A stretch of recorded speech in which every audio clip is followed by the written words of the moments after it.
여호와여, 어느 때까지니까 나를 영원히 잊으시나이까? 주의 얼굴을 나에게서 어느 때까지 숨기시겠나이까?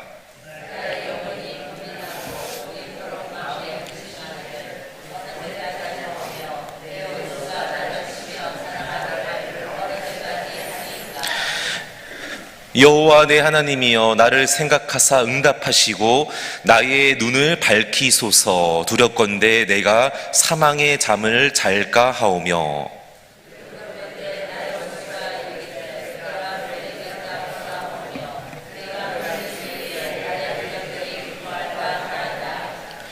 나는 오직 주의 사랑을 의지하였사오니 나의 마음은 주의 구원을 기뻐하리이다. 내가 여호와를 찬송하리니 이는 주께서 내게 은덕을 베푸심이로다. 아멘. 할렐루야. 월요일 새벽에 나오신 여러분 모두에게 주님의 변치 않는 사랑으로 함께 해주시는 은혜가 있게 되기를 축복합니다. 우리가 오늘 이 본문의 말씀은 어제 예배를 들으신 분은 다 기억을 하실 수도 있는데, 우리가 함께 교동문 시간에 서로 교동문을 통해서 읽었던 말씀입니다.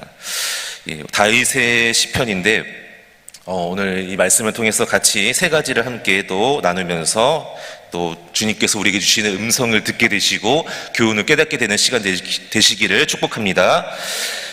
오늘 본문의 말씀에 보면은 이제 이 다윗이 1절과 2절에 보니까 계속해서 반복해서 나오는 이 표현이 있는데, 어느 때까지니까 계속 그를 4번이나 지금 사용하고 있습니다. 1절에서 보니까 2절까지 4번이나 어느 때까지니까. 오늘 이 본문의 저자인 다윗은 학자들에 의하면은 지금 이 당시에 매우 극심한 그 어려움이 있었습니다.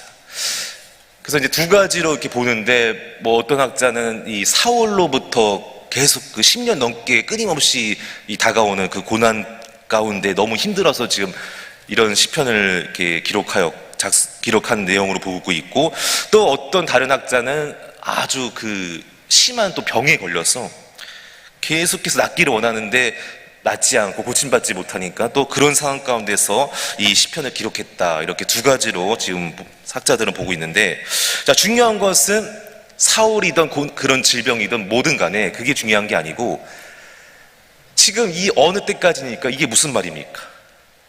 끝날 것 같은데 안 끝나고 계속 이 고난이 이어지니까 너무나 마음이 지금 어렵고 힘들어지는 것이죠. 그렇게 믿음이 하나님께서 택하신 다윗이고 믿음이 좋아서 또 여러 가지의 그런 훌륭한 모습들을 많이 보여주었지만, 오늘 또 이 다윗의 모습에서는 우리 어제 목사님 그 주신 말씀처럼 설교 제목처럼 인간이기 때문에 연약하고 부족하기 때문에 흔들리는 거예요. 믿음이 흔들리는 그런 모습을 보입니다. 그래서 어느 때까지니까, 도대체 이 고난이 언제까지입니까? 예전에 어느 목사님 그 책을 보는데, 우리가 고난을 당할 때 물론 그 고난 때문에도 참 힘든데 더 힘든 게 한 가지가 있습니다. 고난도 힘들지만 이 고난이 도대체 언제 끝날지를 몰라서 계속해서 그런 시간 가운데서 자기가 믿음을 지켜야 되는 그런 상황이 너무 힘들다는 거예요. 끝을 알면은 한 달 뒤에 이 고난이 끝난다, 6개월 뒤에 끝난다, 아니 1년 뒤에 끝난다, 어떤 끝나는 시점을 알면은 참고 버티고 인내할 수가 있는데, 계속해서 끝까지 기도하면서 참고 인내하고 버틸 수 있는데 언제 끝날지를 모르니까 한 달이 걸릴지 1년이 걸릴지 10년이 오늘 다윗처럼 10년 이상 걸릴지 아무도 그 끝나는 때를 모르니까 그게 오히려 더 힘들다, 그런 얘기를 하시더라고. 고난이 주는 어려움도 너무 힘든데 언제 끝날지 모르는 이 막막하게 기다리는 이 시간이 참 힘들다. 그렇습니다, 여러분. 마찬가지입니다. 우리도 어떤 어려움이나 고난이 다가왔을 때 끝나는 시점을 알면은 그날만 바라보고 기도하면서 버티고 인내하고 믿음으로 나아가는데, 그 끝나는 시점을 모르니까 어느 때까지입니까? 하나님, 정말 언제까지 제가 이렇게 어려워하고 고난 가운데 있어야 됩니까? 라고 절망하고 탄식할 때가 있습니다. 그러나 오늘 다윗은 오늘 시편, 오늘 본문의 말씀을 보면은 2절에서 끝나지 않았습니다. 2절에서 끝나지 않고 그 뒤에 3절부터 6절까지의 이어지는 반전의 회복의 그런 놀라운 또 역사가 있는 내용을 우리가 보게 되는데, 오늘 이 세 가지 같이 한번 살펴보겠습니다. 첫 번째로 3절 말씀 같이 읽어보겠습니다. 시작.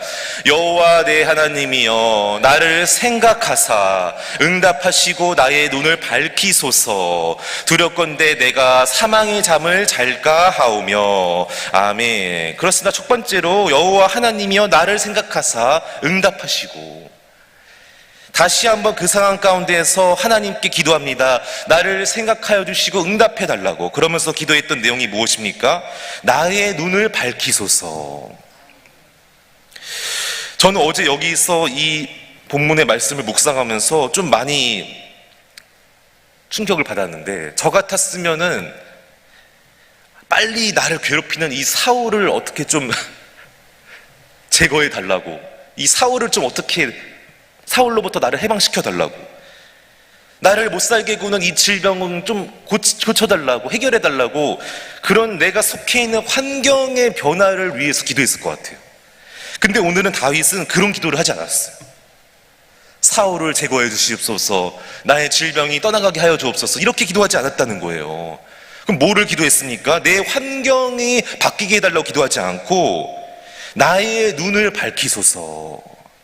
이게 너무 저는 충격적이었어요.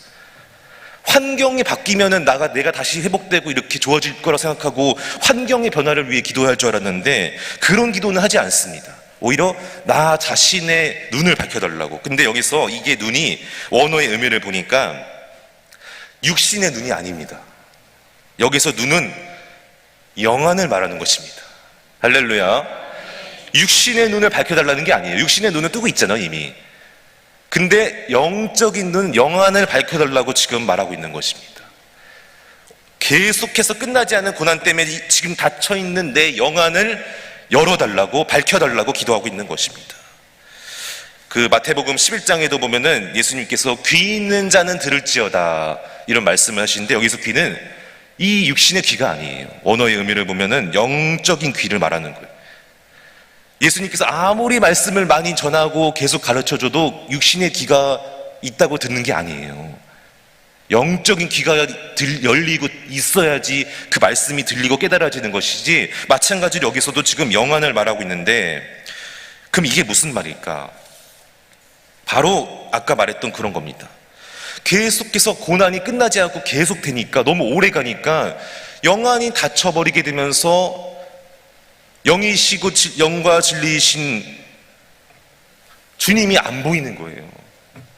고난만 보이는 거예요. 환경만 보이는 거예요. 계속 그 사람만 보이고 질병만 보이는 거예요. 근데 지금 다윗은 그게 아니라 다시 이 상황 가운데서 내가 지금 내 육신의 눈에는 보이지 않지만 그 공기가 눈에 안 보인다고 없습니까? 아니죠. 그러나 마찬가지로 똑같이 내 육신의 눈에 보이지 않는 그 하나님, 여전히 나와 함께 하시고 지금도 내 편이시고 나를 도와주시는 그 하나님을 내가 볼 수 있는 영안을 밝혀주시옵소서 라고 기도하고 있는 것입니다. 그러나 내가 영적인 눈으로 주님을 보고 싶다고 해서 볼 수 있습니까? 어제 저녁에도 말씀드렸다시피 내가 뭔가를 하고 싶다고 해서 다 됩니까? 그렇지 않습니다. 영적인 눈으로 주님 보고 싶어도 안 되는 거예요. 그런 어려움 처하고 고난이 계속 이어지면은 그게 어렵습니다. 참 쉽지 않습니다. 그래서 여기 또 중요한 게 한 가지가 있는데, 지금 여기서 뭐라고 했어요? 내가 스스로 내 영안을 뜨게 할 수 없고 밝힐 수가 없으니까 밝히소서, 수동태예요. 내가 할 수 없는데 주님께서 내 눈을, 영안을 밝혀주시면은 내가 다시 주님을 보게 될 줄로 믿습니다 라고 지금 고백하고 있는 것입니다. 할렐루야. 그래서 우리는 반드시 고난이 있을 때, 어려움이 있을 때, 그리고 계속 그것이 오래 갈 때 이런 기도를 해야 되는 거예요. 주님, 내 영안을 밝혀주시옵소서. 영적인 눈으로 주님을 볼 수 있도록 다시 나에게 영적인 눈을 허락해 주시옵소서. 그러면은 그 상황 가운데서 고난만 보던, 질병만 보던 내 육신의 눈이 아니라 영안으로, 영적인 눈으로 지금 내 곁에 우리 이 자리에 계시는 그 하나님을 다시 한번 보게 되고 그 하나님의 주시는 힘과 능력으로 그 위기를 뛰어넘게 될 줄로 믿습니다. 믿으시기를 주님의 이름으로 축복합니다. 자, 두 번째로 그 다음 줄 보겠습니다. 5절 말씀 읽어보겠습니다. 시작. 나는 오직 주의 사랑을 의지하였사오니 나의 마음은 주의 구원을 기뻐하리이다. 아멘. 첫 번째는 영안을 열어달라고 기도했고, 두 번째는 주의 사랑을 의지해야 되는 것이죠. 여러분, 고난이 찾아왔을 때 많은 사람들이, 믿지 않는 사람들이, 또 수많은 우리도 마찬가지고 사람을 의지하게 되고 어떤 그런 물질이나 또 권력을, 그런 것들을 의지하게 때가 있다는 것이죠. 그러나 경험해 보신 분 다 아실 거예요. 내가 어떤 사람을 의지했는데 내가 너무 힘들어서, 너무 지금 어려워서 누군가에게 도움을 요청하고 그 사람을 좀 의지하려고 하는데, 이런 경우 있지 않습니까? 그 사람도 지금 너무 힘든 거예요. 없으세요? 내가 누군가에게 도움을 요청하고 나 좀 위해서 기도해달라고 같이 좀 이렇게 내 어려움을 나누기를 원하는데, 그 사람도 지금 너무 힘들어 죽겠다고 그러는 거예요. 나도 힘들어. 나도 너를 도와줄 그게 아니야. 그렇게 말할 때가 있다는 것이죠. 내가 누군가에게 참 누군가의 도움이 필요해서 기도해달라고, 나를 좀 어떻게 해달라고, 도와달라고 호소하고 요청했는데 그 사람도 지금 너무 힘들고 어려워서 못 도와주겠다는 거예요. 오히려 의지했다가 더 낙심하고 더 절망하는 경우가 있습니다. 왜 그렇습니까? 우리 인간은 어제 말씀 주셨던 것처럼 우리는 연약합니다. 우리는 부족합니다. 누가 누구를 도울 때도 있지만 항상 그런 거 아니에요. 내가 힘들고 아프면 남을 못 도우는 거예요. 나도 지금 힘들고 어려운데 누가 누구를 돕습니까? 그러나 오늘 여기서 말하는 이 주의 사랑이 뭐냐면은 바로 헤세드라는 단어예요. 할렐루야. 헤세드가 뭐냐면은 영원히 변하지 않는 하나님의 우리를 향하신 사랑. 근데 이 사랑은 그냥 사랑이 아니에요. 우리 인간은 막 감정 따라, 기분 따라 사랑했다가 미워했다가 막 이랬다 저랬다 하잖아요. 근데 이 사랑은 그게 아니라 말씀의, 약속의 말씀에 근거한 영원히 변치 않는 하나님의 사랑을 말하고 있습니다. 그 사랑을 의지해야 된다는 거예요.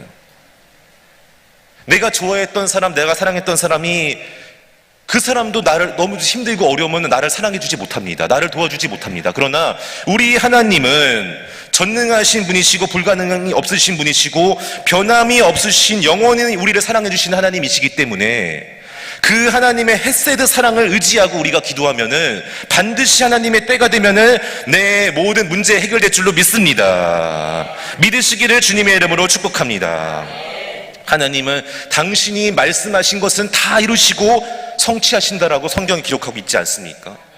그래서 그 말씀에 근거한 사랑이라는 거예요. 하나님께서 하신 말씀은 다 이루어지고 지키신다고 하였는데 그 말씀의 언약에 근거한 사랑이 바로 이 헤세드인데, 다윗은 그것을 의지했다고, 의지하면서 기도하고 있는 것입니다. 바라옵기는 저 여러분이 믿음이 흔들리고 너무나 지금 막 고난 때문에 힘들고 어려운 상황 가운데 있을지라도 반드시 당신께서 하신 말씀을 다 기억하시고 지키시고 이루시는 그 하나님의 약속의 말씀을 근거한 이 헤세드의 사랑을 의지하면서 기도하게 되시기를 축복합니다. 그때 반드시 주님께서 나와 함께 해주시고 놀라운 은혜를 주실 줄로 믿습니다. 자, 마지막 세 번째로 6절 말씀 같이 읽어보겠습니다. 6절 말씀 시작. 내가 여호와를 찬송하리니 이는 주께서 내게 은덕을 베푸심이로다. 아멘. 다시 한번요. 내가 여호와를 찬송하리니 이는 주께서 내게 은덕을 베푸심이로다. 아멘. 자, 여기서 1절하고 지금 6절하고 같은 상황이에요. 근데 아까 1절에서는 뭐라고 했죠? 어느 때까지입니까? 언제까지입니까? 라고 계속 하나님 앞에서 불평하고 원망하고 탄식했는데 바뀌었어요. 내가 찬송하겠다, 주님께 찬양하겠다라고 다윗의 입술의 고백이 바뀌었습니다. 상황은 바뀐 게 없어요. 뭐가 바뀐 거예요? 내 입술의 고백이 바뀐 거예요. 상황은 바뀐 게 하나도 없어요. 똑같아요. 1절하고 6절하고 똑같은 상황이에요. 근데 어느 때까지입니까? 라고 계속 하나님께 여쭤보면서 탄식했던 다윗의 입술의 이 고백이 내가 이제는 주님께 찬양하겠습니다. 바뀐 거예요. 자, 그런데 그 찬송하겠다고 하는 이유가 뒤에 나와 있는데, 내게 은덕을 베풀어 주셨기 때문에 내가 찬송하겠다. 그래서 이 은덕이라는 단어를 어제 좀 찾아봤는데, 이게 무슨 말인가? 이런 의미가 있었습니다.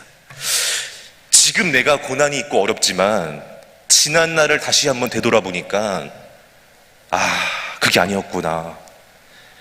지금까지 하나님은 내가 여기 이 순간까지 오기까지 너무나 많은 나에게 은혜를 공급해 주셨구나. 그거를 깨달은 거예요. 지금 힘들고 어려워서 계속 하나님 앞에서 불평하고 탄식했지만 지난 세월을 다시 한번 되돌아보니까 주님께서는 늘 언제나 나와 함께 하시고 내 모든 삶에 필요한 것들을 다 공급해 주셨구나. 그래서 내가 지금 비록 어렵고 힘들어도 불평하지 말자, 원망하지 말자. 다시 하나님 앞에 내 마음을 새롭게 해서 찬양 올려드리고 감사 올려드리자. 그런 내용이었더라고요. 그렇습니다, 여러분. 지금 힘들고 어렵다고 해서 그게 끝이 아니지 않습니까?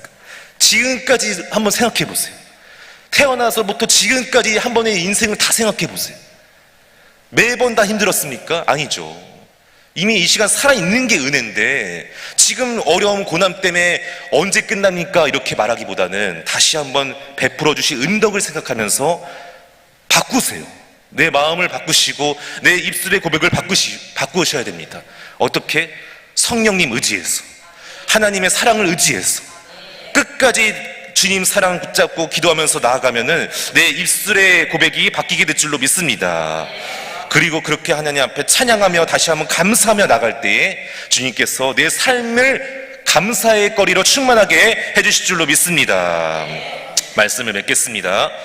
고난이 왔을 때 어떻게 하라고요? 오늘 영안을 열어달라고 기도해야 되고, 변치 않는 하나님의 사랑을 의지하게 해달라고 기도해야 되고, 마지막은 지금까지 베풀어 주신 은혜를 기억하며 감사하며 찬양하게 해달라고 기도할 때에 지금 그 어려움 가운데 있는 그 문제와 고난이 변해서 반드시 하나님의 간증거리가 되게 해주실 줄로 믿습니다. 슬픔이 변해서 기쁨과 찬송이 되게 해주실 줄로 믿습니다. 이러한 은혜가 오늘 이 자리에 나오신 또 오늘 예배 드리신 모든 분들에게 있게 되기를 주님의 이름으로 축복합니다. 기도하겠습니다.